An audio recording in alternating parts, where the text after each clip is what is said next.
Halo Sobat Indo Update. Balik lagi bareng kita di channel paling update, paling asik, dan paling bisa nemenin lo biar tetap melek info, tapi gak pake ribet. Hari ini kita mau bahas satu kabar yang lagi rame banget di dunia politik, sampai jadi bahan omongan di mana-mana.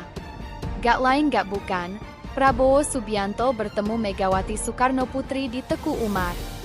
Yap, beneran bos. Prabowo, yang sekarang udah resmi jadi presiden terpilih 2024, datang langsung ke rumah Bu Mega di kawasan Teku Umar, Jakarta Pusat. Dan lo tahu sendiri, rumah itu bukan rumah biasa. Itu udah kayak base camp utamanya PDIP, partai yang selama ini identik banget sama Megawati dan juga Presiden Jokowi. Nah, yang bikin rame adalah, kenapa sekarang?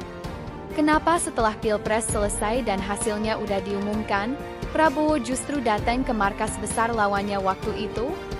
Apakah ini sinyal kerja sama baru? Atau ada manuver politik yang lagi disiapin diam-diam? Oke, kita tarik sedikit ke belakangnya. Namun sebelum itu, jangan lupa subscribe dan nyalakan lonceng notifikasinya agar tidak ketinggalan video terbaru dari Indo Update. Yuk kita ulas.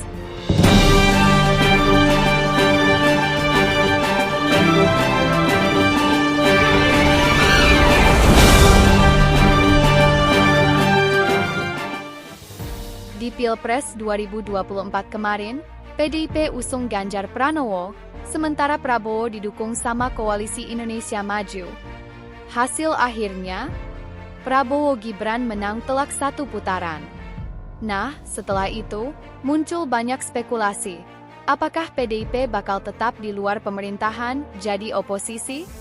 Atau justru masuk ikut gabung biar tetap punya pengaruh di dalam kekuasaan? Dan tiba-tiba Prabowo datang ke rumah Megawati. Tanpa banyak pengumuman, tanpa wartawan yang boleh ngeliput langsung. Ketemunya tertutup, cuma ada beberapa orang dekat aja.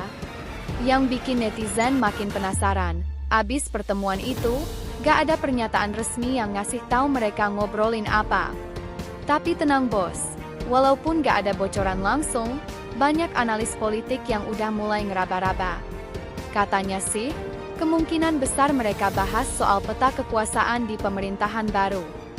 Mulai dari peluang kerja sama antar partai, sampai mungkin jatah kursi menteri buat PDIP. Nah, kalau itu benar terjadi, berarti hampir semua partai besar bakal ada di kubu pemerintahan. Koalisi super gemuk. Keren dong? Ya, keren sih, tapi di sisi lain juga bikin banyak yang khawatir. Soalnya kalau semua partai gabung ke pemerintah, terus siapa dong yang jadi oposisi? Siapa yang bakal ngawasin? Masyarakat juga butuh ada penyeimbang kekuasaan, supaya gak semua keputusan jalan mulus tanpa kritik. Tapi ada juga yang ngeliat ini dari sisi positif. Katanya sih, ini bentuk kedewasaan politik. Yang kemarin bersaing, sekarang bisa duduk bareng. Yang dulu beda arah, sekarang saling rangkul buat kepentingan bangsa.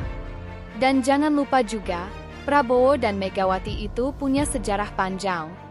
Tahun 2009 mereka pernah nyalon bareng, Mega jadi capres, Prabowo jadi cawapres. Walau waktu itu kalah, tapi chemistry-nya udah pernah ada. Jadi pertemuan ini bisa aja jadi momen reuni politik, atau bahkan awal kerja sama politik jilid 2. Tapi ya gitu, bos. Namanya juga politik. Kadang yang kelihatannya adem, ternyata dalamnya panas. Kadang yang kelihatannya akur, ternyata ada strategi besar di belakang layar. Yang jelas, pertemuan ini udah cukup bikin suasana politik Indonesia jadi makin rame lagi. Media bahas, netizen bahas, pengamat juga mulai spekulasi. Pertanyaannya sekarang, apakah ini cuma silaturahmi biasa karena suasana lebaran? Atau ini langkah awal menuju koalisi besar yang bakal nge-shape wajah pemerintahan Prabowo ke depan? Kita belum tahu jawabannya, tapi yang pasti, politik Indonesia gak pernah kehabisan drama. So, menurut kalian gimana sob? Prabowo datang ke rumah Bu Mega ini murni silaturahmi atau ada deal politik di balik layar? Apakah PDIP bakal jadi kawan, atau tetap jadi lawan? Coba tulis pendapat lo di kolom komentar ya. Kita pamit dulu. Sampai ketemu lagi di Indo Update, karena update itu penting, tapi yang santai tetap juara.